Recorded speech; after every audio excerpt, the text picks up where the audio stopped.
Morning members, welcome to the Inshore and Inshore Fisheries Conservation Authority meeting on Monday the 24th at 10 o'clock. I'd like to welcome members online, which we have Emily from the MMO, Jules from Natural England. We might have Tim later on, the Vice Chair, who said he would hopefully be joining us as he's away. I have apologies from Seamus Pender, and that is the opening. So, declarations of interest, please. Sorry, Chairman. Yes, as a recreational fisherman. Thank you. Non-pecuniary. Chair, as a commercial fisherman. Thank you. Harry. I own a commercial fishing vessel but have not fished for a long time. Thank you for your declarations of interest. Minutes of the last previous meeting. Everyone happy that they're a correct record? Proposer, please. Seconder? Those in favour? Unanimous. Thank you very much for that.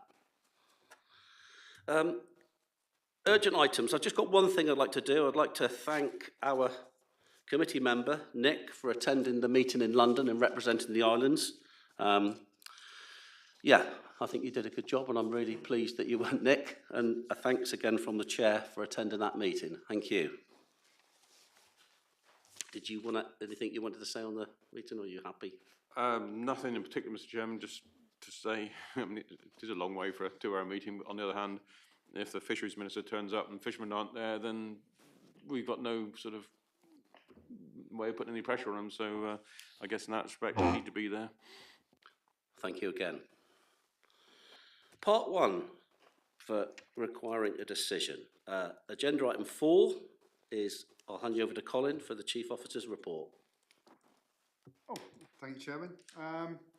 So this was actually written, this report, for what was supposed to be the meeting in February, so it was actually quite short for that one, and so not a lot has changed since, but I did manage to update it for this one. As you're aware, we had the Fishing Permit Bylaw 21 confirmed by DEFRA back in December, so that's now in force, came into force on Christmas Day. So far we've received one application to use tow gear in the district, which has now been paid for and issued, but hasn't been exercised yet, which we are probably towards the end of this month, beginning of next month it will be. On that note, with the trial, the survey works, DEFRA have decided not to fund the continuation of the works. So Plymouth, there won't be any further work at the moment through that. I just may ask Jules to come in if you know any more on the IEG funding, if you could. Yeah, no further updates.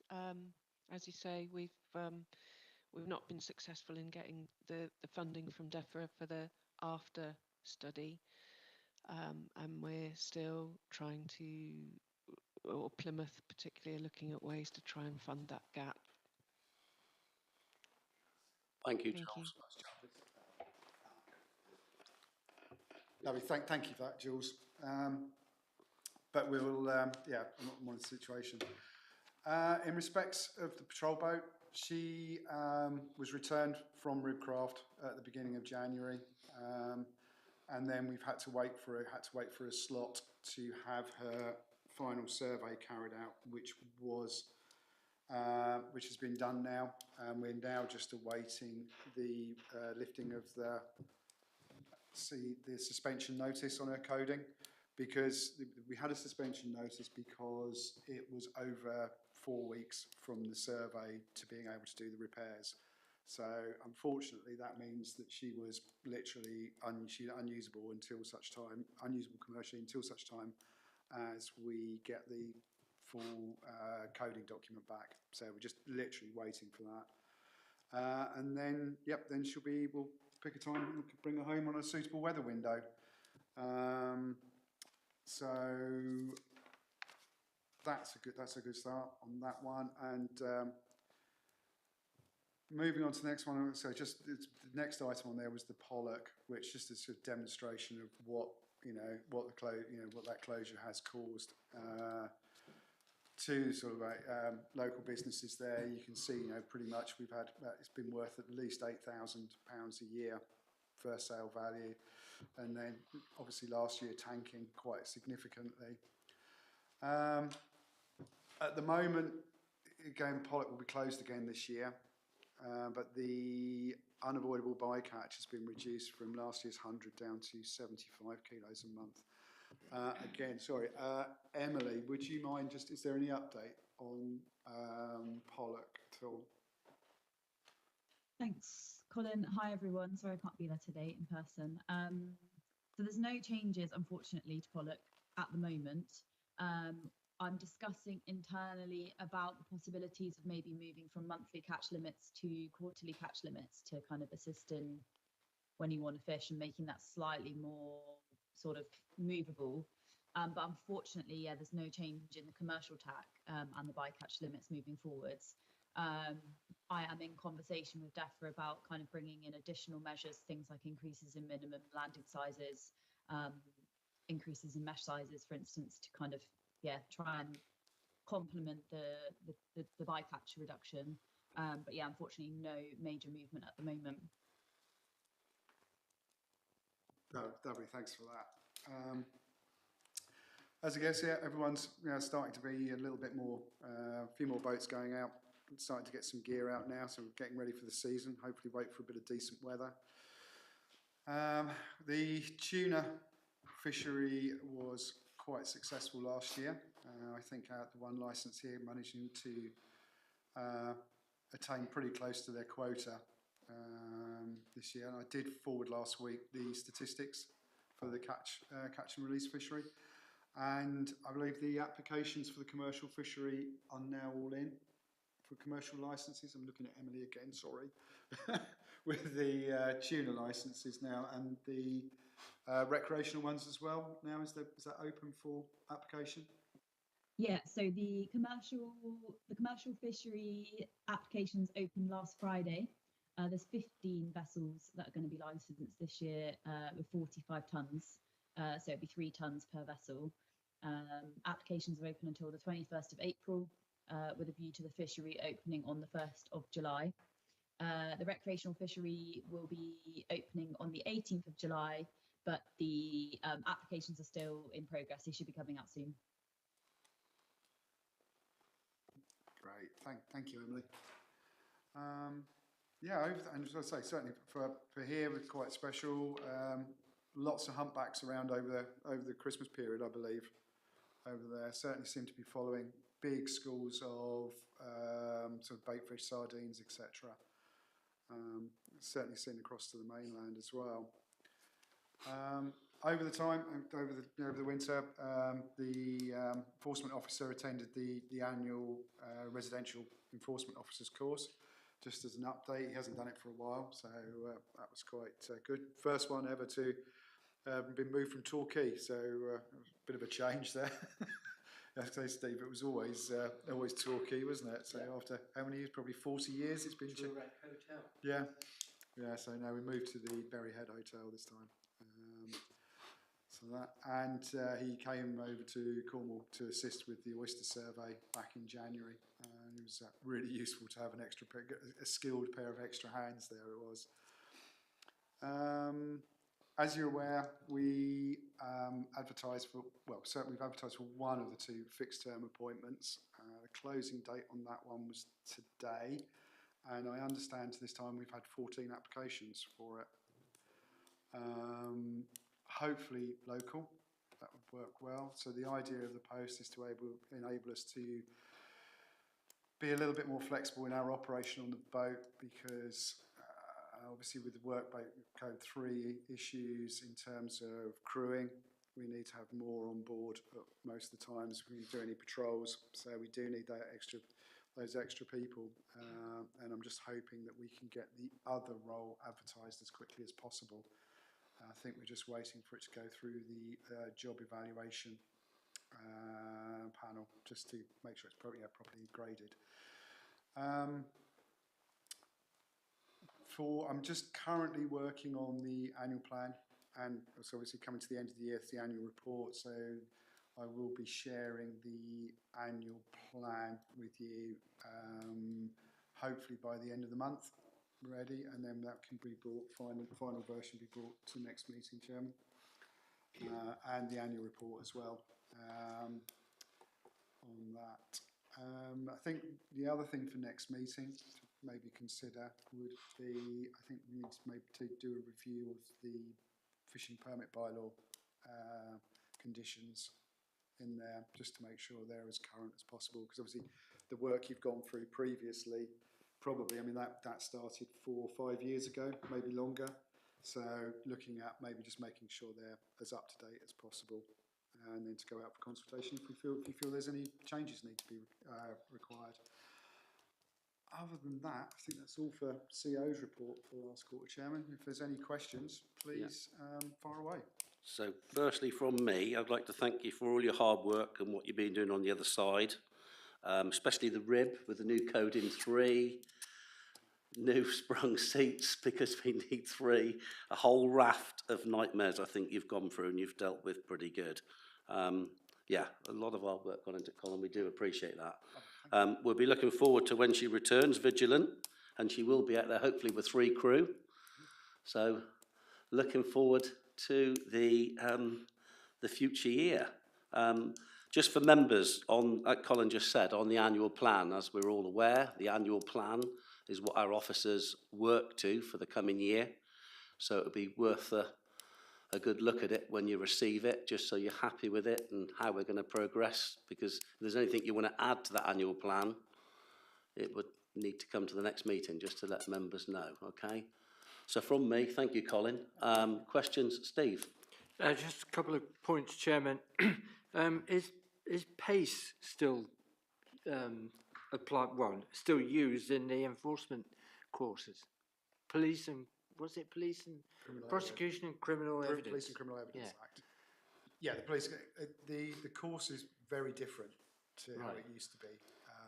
And now it's much more broad ranging. It now covers health and safety, and it's a lot more of an officer's toolkit now, rather than just about, back in the day when it was just about pace. It's developed an awful lot, and I think Ricky found it really useful as well, which is good. Yeah. That's good. And the second thing is we had the Fishermen's Association AGM last week. We had one question from a local fisherman who depends upon pollock for his business, and he wanted a clarification on what is termed as unavoidable bycatch. I think in this instance, sorry Emily, I think it would probably be more appropriate for you to answer this one as it pertains to quota. Yeah, no problem. This is a really difficult situation. Pollock, we understand, can be part of a mixed fishery, particularly in the net fishery, sometimes in the trawl fishery as well. So unavoidable bycatch refers to pollock coming up within those mixed fisheries. So if you set a net for something and you accidentally catch some pollock, or if some pollock comes up in a trawl, for instance, so things that are completely unavoidable, that bycatch is to allow for that kind of unavoidable catch. But that also does apply to a hand line as well. It's not gear specific, so the 75 kilos does actually apply to a hand line as well. Thanks.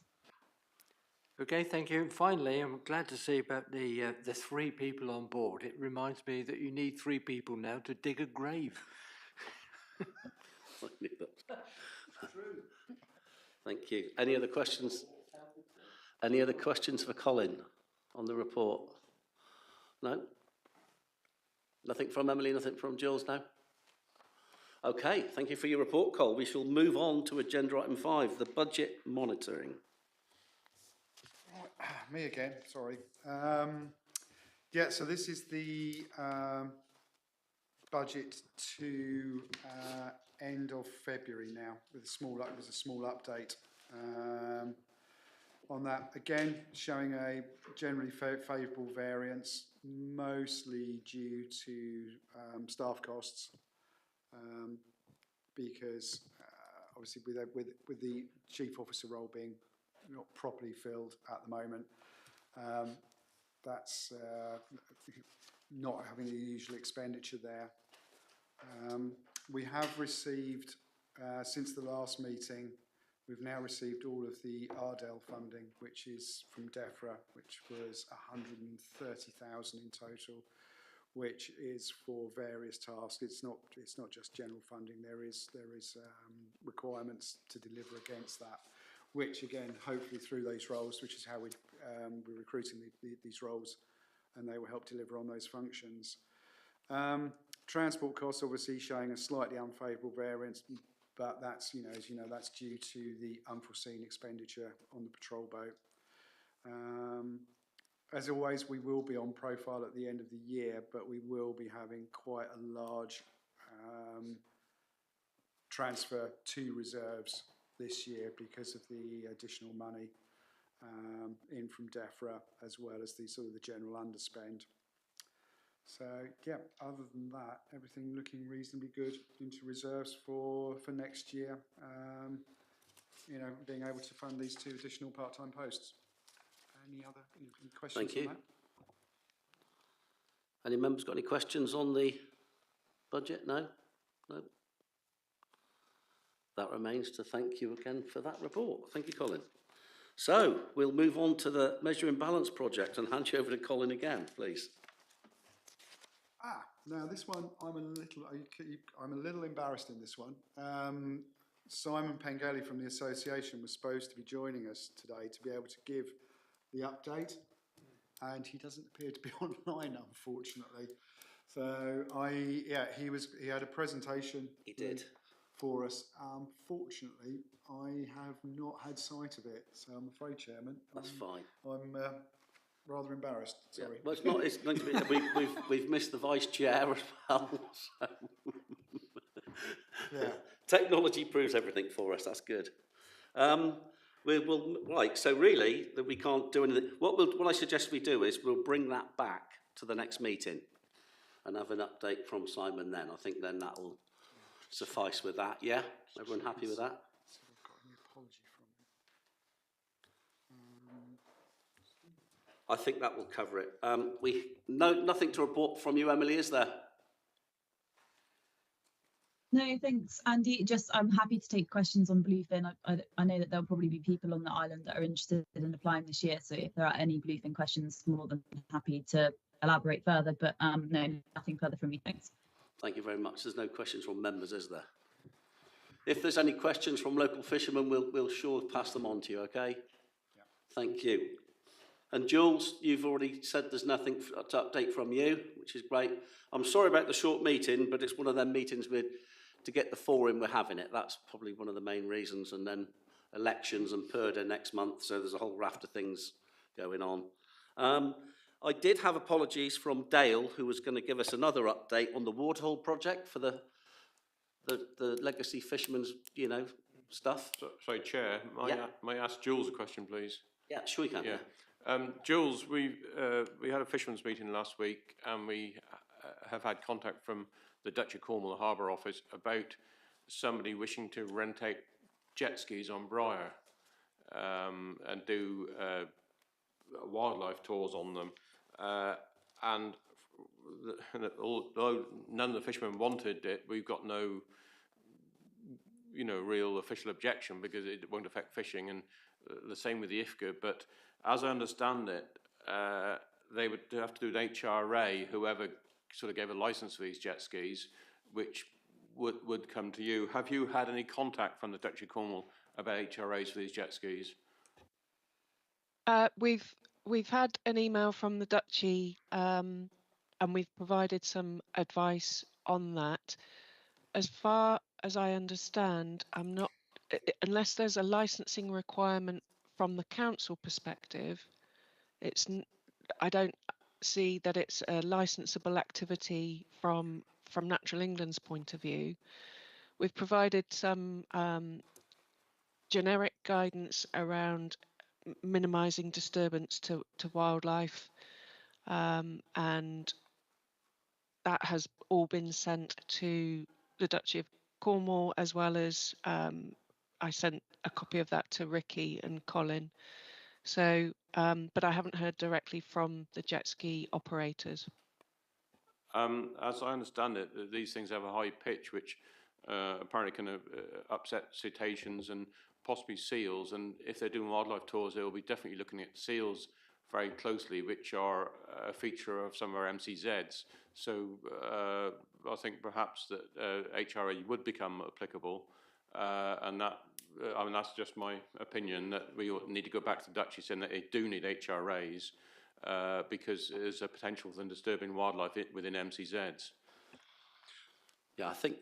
Well, thank Nick for bringing that to your attention, Jules. I think we're all concerned, no matter who we are, with the new venture happening on the islands. At the moment, there's no bylaw in place. I think it's going to go through the motions, and I think we'll address the issue as it evolves. I think that's the safest thing to say. Actually, Mr. Chairman, I think we need to address it before it evolves.